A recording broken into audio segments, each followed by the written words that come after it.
Bonjour à toutes et bonjour à tous, bienvenue sur objectifmoto.com.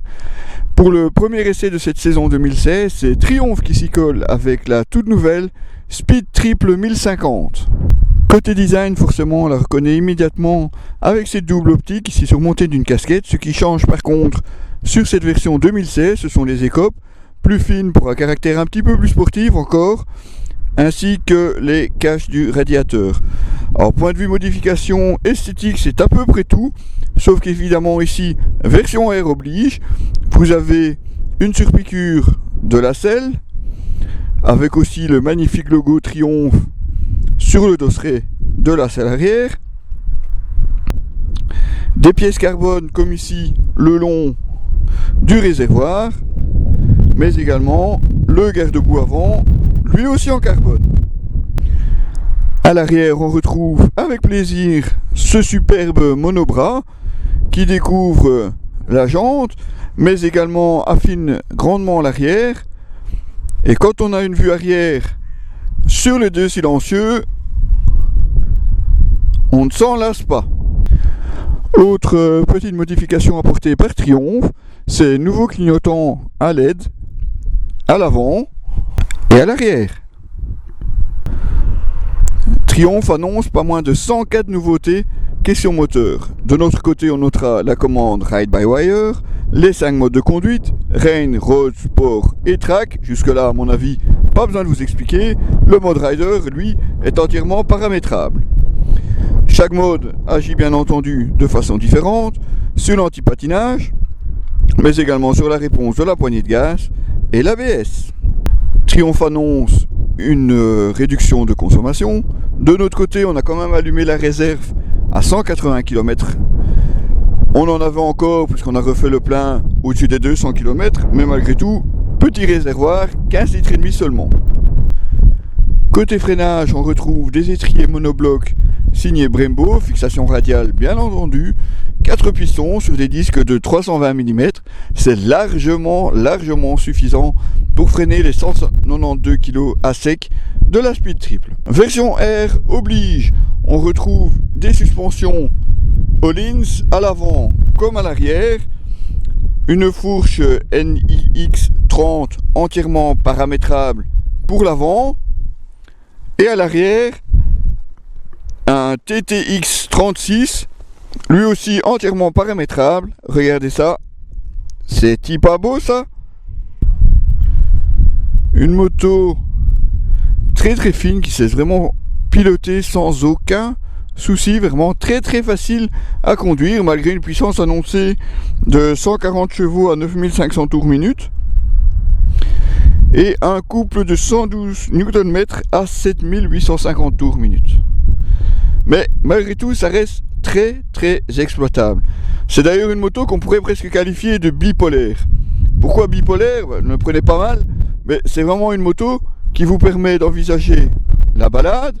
Bon, en duo évidemment, madame devra se contenter du petit pouf arrière, ou monsieur, c'est selon. Mais on est vraiment bluffé par l'efficacité des suspensions de cette moto. À la fois suffisamment souple pour rester confortable en usage quotidien, et quand on connaît l'état des routes ici en Belgique, forcément c'est vraiment un compliment.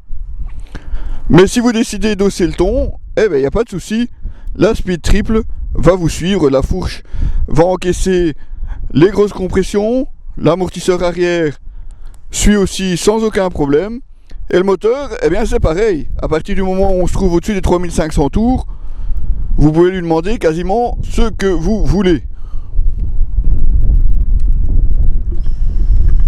Un tableau de bord toujours aussi complet, puisque vous avez sur l'écran digital toutes les informations comme l'heure, le rapport engagé, la vitesse, la jauge, les modes de conduite, enfin du moins le mode de conduite choisi. Et oui, si on est sur Rain, oui forcément avec 4 ou 5 degrés au thermomètre, on préfère pas prendre de risque, surtout si je mets à pleuvoir. Les informations juste en dessous peuvent être changées très facilement via le bouton info au commode gauche. Le bouton mode, lui, bien entendu, sert à changer la cartographie. Juste au-dessus du contour, vous avez le Shift Light Alors évidemment, la R est un petit peu plus chère que la S. Comptez 14 600 € pour la R contre 12 900 pour la S.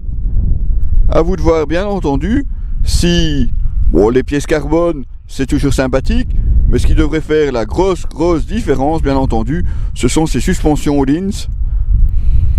Et nous franchement, on n'a pas un seul reproche à leur faire. Allez, c'est parti, on est en route. Et écoutez-moi le ronronnement de la 1050.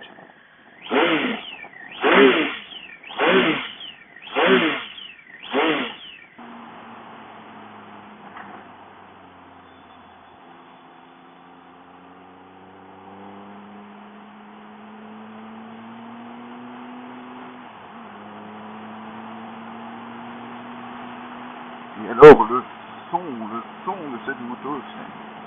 Wow. Dès que vous ouvrez un peu les glaces, un peu plus grand, c'est...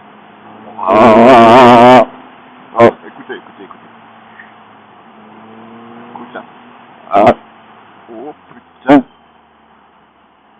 Voilà, c'était Diabolocile pour objectifmoto.com, le premier essai de la saison, un peu glacial il faut l'avouer, parce que entre la pluie, la grêle, le thermomètre qui frise le zéro, franchement on n'a pas été gâtés.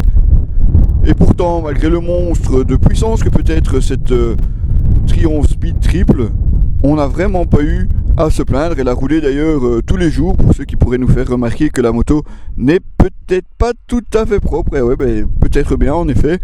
Mais bon, une semaine sous la pluie, forcément, ça laisse des traces. Allez, consultez l'article complet sur notre site et retrouvez bien entendu toute l'actualité de la moto. C'est sur www.objectif-moto.com. À très bientôt.